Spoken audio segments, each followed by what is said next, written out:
राधे राधे। अभी हम ब्रज धाम में पहुंच चुके हैं और ब्रज धाम के मथुरा में इस समय हम एक मंदिर है बिरला मंदिर, उसके सामने इस समय खड़े हुए हैं। और आप जो मेरे पीछे देख रहे हैं ये बिरला मंदिर है और इस मंदिर को गीता का मंदिर भी कहा जाता है, यानी कि गीता मंदिर भी कहते हैं। अब मैं आपको दिखाया इसका जो मंदिर के अंदर क्या विग्रह है और ये किस तरीके से बना हुआ है, क्या क्या चीज़ें हैं इसमें देखने लायक, वो आपको मैं दिखाता हूँ। चलिए आप ये देखिए, यहाँ पे लिखा हुआ है श्री भागवत मंदिर, भागवत गीता मंदिर। अभी हम चलते हैं, दोनों साइडों में इसके कुछ स्तंभ बना हुआ है गुम्बद टाइप में, और इस मंदिर के बारे में किस तरीके से बना, किसने बनवाया, इन सब चीज़ों को हम जान। अभी हमने मंदिर में एंट्री कर दी है, ये इसका प्रथम गेट है।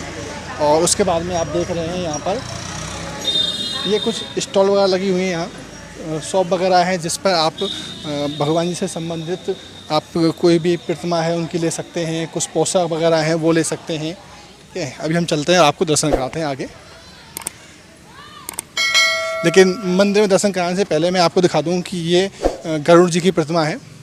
जो इनका जो सम्मुख है वो हरि विष्णु की तरफ है, आप जो देख पा रहे हैं इस समय। चलिए मैं आपको, जैसे ही मंदिर की हम दाईं तरफ से निकलते हैं तो दाईं तरफ पर एक स्तंभ बना हुआ है जिसे गीता स्तंभ भी कहा जाता है, हम उसकी तरफ अब चलते हैं। अब देखिए, और देखो ये सुबह का समय है, इस समय काफ़ी लोग यहाँ आ रहे हैं और अपना योगा वगैरह भी कर रहे हैं, साथ में मंदिर के दर्शन भी करते हैं। ये मंदिर सुबह 5 बजे खुल जाता है। अभी देखिए हम स्तंभ की तरफ आ चुके हैं। यहाँ पर स्तंभ से पहले एक गेट टाइप में बना हुआ है जो गीता के कुछ श्लोक इस पर लिखे हुए हैं, आप देख रहे हैं। अभी हम चलते हैं, अभी हम पहुंच चुके हैं स्तंभ पर। देखिए ये स्तंभ है, इसे गीता स्तंभ भी हम कहते हैं। और इसकी जो हाइट है आप देख रहे हैं काफ़ी ऊंचाई पर है। और इस स्तंभ के बारे में मैं आपको बता दूं कि इस स्तंभ पर जो ऊपर बना हुआ है वहाँ पर करीब 700 श्लोक लिखे हुए हैं और नीचे इसके 18 अध्याय, यानी गीता के जो 18 अध्याय हैं और 7 से श्लोक हैं वो लिखे हुए हैं। और जो नीचे की साइड आप देख रहे हैं ये वाला एरिया, जहाँ पर आप देख रहे हैं भगवान श्री कृष्ण और अर्जुन जिस समय कुरुक्षेत्र में उनका युद्ध हो रहा था कौरवों के खिलाफ, तो उस समय भगवान श्री कृष्ण अर्जुन के सारथी थे और उसी का यहाँ पर चित्रण बनाया गया है। आप देख रहे हैं यहाँ लिखा हुआ है भगवान श्री कृष्ण अर्जुन कौरव सेना दिखा रहे हैं। देखिए आगे मैं आपको दिखा दूँ, यहाँ पर कुछ श्लोक वगैरह भी लिखे हुए हैं, आगे बढ़ते हैं हम। और यहाँ पर ये जो आप प्रतिमा देख रहे हैं, यहाँ पर जो चित्रण लिखा हुआ है, ये चित्रण महात्मा सज्जन राजा जो धृतराज गीता का संवाद सुना रहे हैं, आप देख रहे हैं। और इनसे संबंधित चीज़ें यहाँ पर संस्कृत में लिखी हुई हैं। और देखिए यहाँ पर ये गीता का महात्म्य ये पूरा जो लिखा हुआ है, आप एक बार दिखाइए।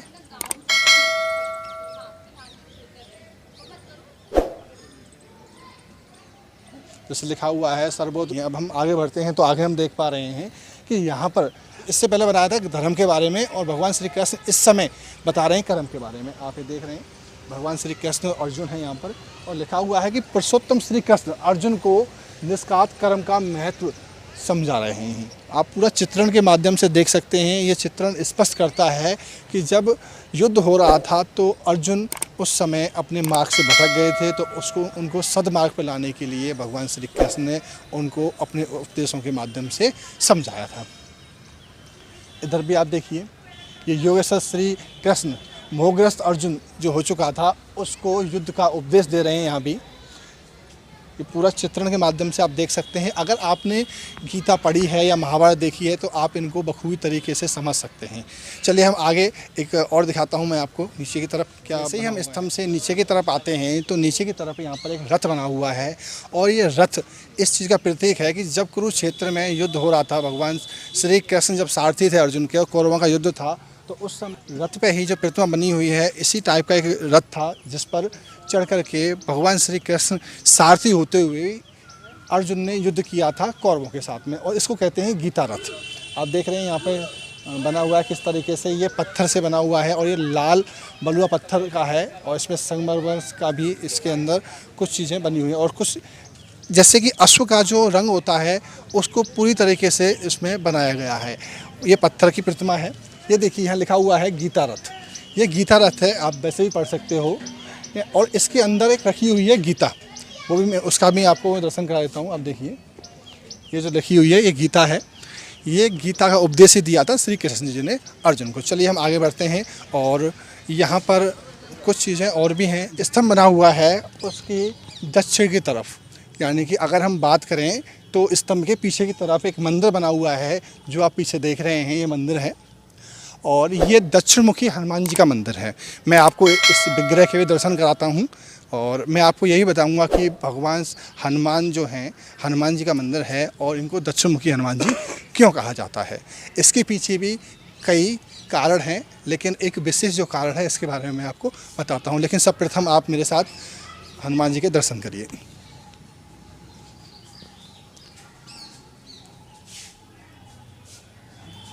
ये कितनी प्यारी प्रतिमा है हनुमान जी की।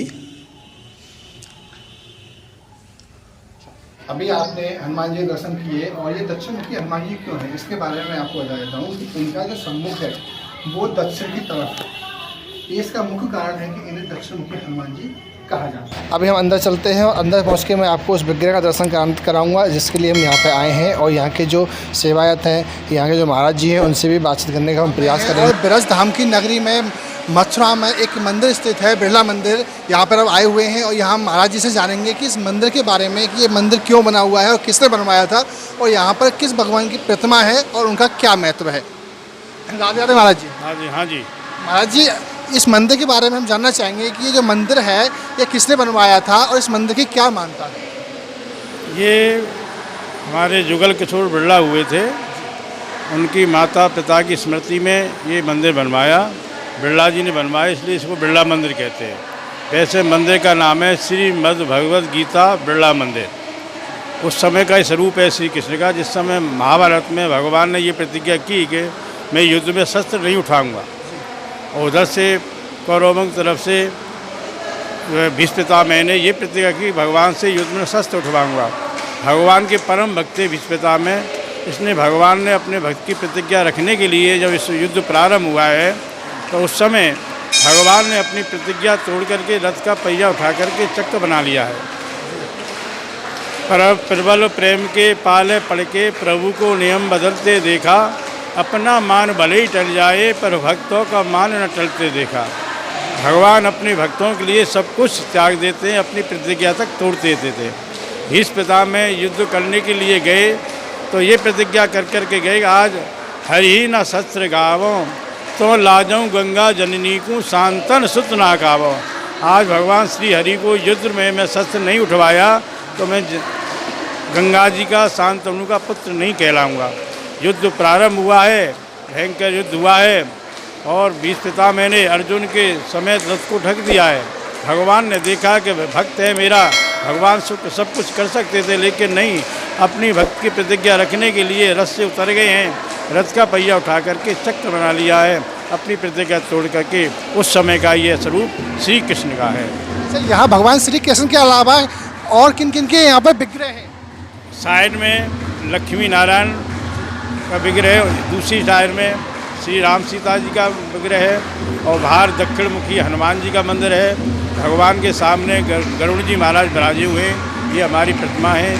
जैसा आपने बताया कि दक्षिण मुखी हनुमान जी हैं, तो दक्षिण मुखी हनुमान जी इनको क्यों कहा जाता है? हनुमान जी तो सब तरीके से हैं, काफ़ी विग्रह हैं हनुमान जी के, लेकिन दक्षिण मुखी हनुमान जी क्यों कहा जाता है? दक्षिण मुखी हनुमान जी का एक विशेष एक है कि जब लंका में चढ़ाई करने के लिए गए तो उस समय राक्षसों को मारा, तो उस स्वरूप में यहाँ भगवान दक्षिण मुखी हनुमान जी के विराजमान करते हैं, शत्रुओं का दमन करें और सबके लिए सुंदर अपना बढ़िया बना रहे अपने, इसलिए दक्षिण मुखी हनुमान को विशेष करते हैं। शत्रुओं का दमन करने वाला, अपने दुश्मनों को नाश करने वाला, ये हमारा दक्षिण मुखी हनुमान इसलिए विशेष फलदायक और लाभदायक होता है। महाभारत से संबंधित यहाँ कुछ चित्रण हैं जिनको हम देख सकते हैं और हम अपने लोगों को दिखा सकते हैं। महाभारत हमारे मंदिर में चित्र बने हुए हैं और बाहर हमारे गीता स्तंभ बना हुआ है, गीता का पूरा, जिसमें पूरी 18 अध्याय 7 से श्लोक लिखे हुए हैं। बाहर रथ बना हुआ है, भगवान का रथ, युद्ध के समय का स्वरूप, और भगवान का जो है भवन बना हुआ है, गीता भवन, जिसमें 18 अध्याय 7 से श्लोक पूरी लिखी हुई है। पूरा हमारा महाभारत के समय का ही स्वरूप यहाँ पर है। यहाँ तो भगवान ने ब्रज की लीलाएँ की हैं, माखन खाया है, चीर हरण किया है, वो सब यहाँ लीला अपने ब्रज में होंगी। महाभारत की तो कुरुक्षेत्र में सारी लीलाएँ अभी तक विद्यमान है, वहाँ दर्शन। आज ये भारत के कई कोनों में बिरला मंदिर है, और जैसे कि यहाँ पर लाल बलुआ पत्थर से बना हुआ है, कई जगह ये सफ़ेद पत्थर से बना हुआ है, तो इसके पीछे क्या अलग अलग केवल चित्रण का या फिर कलाकारी का ही है, या फिर कुछ पर्टिकुलर कोई रीजन है इसका? एक रंग अपने बिरला जी ने अपना दिया है, ब्रह्मा विष्णु महेश, लाल सफ़ेद और पीला, ये एक सात्विक प्रवृत्ति का और इस प्रकार से बनाया है। इसमें हरा नीला काला कोई नहीं होगा, आपको लाल पीला और सफ़ेद ही होता है। सभी कहीं सफ़ेद है तो कहीं लाल है, कहीं पीला है। इस प्रकार से भगवान का पीला है तो भगवान विष्णु का स्वरूप है। जी, जैसा कि यहाँ मंदिर पर कोई ओकेशनली कोई ऐसा कोई प्रोग्राम होता है जहाँ पर लोगों की भीड़ अधिक संख्या में आती हो? हाँ, होता है यहाँ कृष्ण जन्माष्टमी पर विशेष भीड़ रहती है, बहुत भीड़ रहती है, पैर धरने की जगह नहीं मिलती मंदिर के अंदर। इसका जो खुलने का समय है सुबह, वो कितने बजे है करीब? सुबह इस समय 5:15 से 12 बजे तक चल रहा है, और दोपहर में 12 से 2 बंद रहता है, 2 बजे से 9 बजे तक। अच्छा, यहाँ पर भगवान जी की कितनी आरतियाँ होती हैं करीब? 2 आरती, सुबह प्रातःकाल की आरती होती है, एक सायंकाल। एक सुबह मंगला आरती होती है और शाम को साय आरती। सायंकाल आरती। अच्छा, दोपहर में जो है विश्राम के लिए पटों को बंद कर दिया जाता है। जैसा कि अभी मैंने यहाँ के जो महंत जी हैं, महाराज जी हैं, उनसे बातचीत की है और उन्होंने यहाँ के महत्व के बारे में बताया, इस मंदिर के प्रांगण के बारे में, कि यहाँ पर किस तरीके की भगवद गीता से संबंधित स्तंभ बने हुए हैं, और दूसरी बात भगवान श्री कृष्ण का जो स्वरूप है वो सुदर्शन चक्रधारी के रूप में है, और इसके अलावा यहाँ पर कुछ प्रतिमाएँ बनी हुई हैं, जैसा कि मैं आपको दिखा दूँ। आइए मैं आपको दिखाता हूँ जो मंदिर है भगवान श्री कृष्ण का, इसके दाईं तरफ, मतलब अगर मंदिर की तरफ बात करें तो बाएं तरफ है, और यहाँ पर जो स्वरूप देख रहे हैं आप, ये देखिए कितनी प्यारी छवि है इनकी। भगवान हाथ में धनुष लगा हुआ है और माता जी हाथ आगे करके अपना आशीर्वाद दे रही हैं। अभी मैं चलता हूँ, आपको एक दूसरा विग्रह भी है, वो भी मैं आपको दिखाता हूँ। जो विग्रह है मंदिर की, जो प्रतिमा है, उसकी बाईं तरफ तो भगवान श्री राम का था, और दाईं तरफ अगर हम बात करें तो आप ये देख रहे होंगे, ये जो विग्रह है ये है भगवान श्री विष्णु का और माता लक्ष्मी। जैसे ही हम दक्षिण मुखी हनुमान जी की तरफ अगर हम दक्षिण में देखते हैं तो आप देखिए मंदिर का कितना सुंदर नज़ारा है, और यहाँ से पूरा मंदिर एक तरीके से बहुत सुंदर दिखता है। आप देखिए ऊपर स्तंभ की जो ऊंचाई है और मंदिर की जो चोटी की ऊंचाई है वो लगभग बराबर है और इक्वल दिखाई दे रही है। और आप देखिए किस तरीके से ये लाल बलुआ पत्थर से बना हुआ है, और कितनी प्यारी छवि है इस समय, और सुबह का समय है। आप देख रहे हैं ये अभी आप जो मेरे पीछे देख रहे हैं, ये एक ऐसा संग्रहालय है जहाँ पर भगवद गीता से संबंधित कुछ चीज़ें रखी हुई हैं, जिसके अंदर 18 अध्याय और कुछ श्लोकों की किताबें रखी हुई हैं। अभी लेकिन इस समय बंद है, ये अभी ओपन नहीं है, तो मैं इसके अंदर के आपको दर्शन नहीं करा सकता। लेकिन मैं आपको बता दूं इसके बारे में कि इसके अंदर जो मैंने आपको स्तंभ पर दिखाई थी चीज़ें जो लिखी हुई हैं, वो सभी इसके अंदर रखी। ये जो आप मेरे पीछे देख रहे हैं, ये एक पीपल का वृक्ष है, और ये काफ़ी प्राचीन वृक्ष है, लगभग जब मंदिर बना था उसी समय का वृक्ष है ये। और देखिए यहाँ पर ये पूरे दिन यहाँ पर पक्षी अपना बसेरा करते हैं, और मंदिर में पूरे में चहचहावट बनी रहती है। ये मंदिर के दाईं तरफ है। ये अभी हम चलते हैं, हमने आपको मंदिर पूरा घुमाया, और मंदिर घुमाने के बाद में मैंने आपको यहाँ के बारे में बताया। लेकिन अगर आपको ये वीडियो अच्छी लगी हो तो वीडियो को अपने दोस्तों के साथ शेयर करें। अगर आप चैनल पर नए हैं तो चैनल को सब्सक्राइब करें, और बेल आइकन के पे ऑल नोटिफिकेशन पर क्लिक कर, जिससे कि मेरे नई आने वाली वीडियो आप तक पहुँच सके।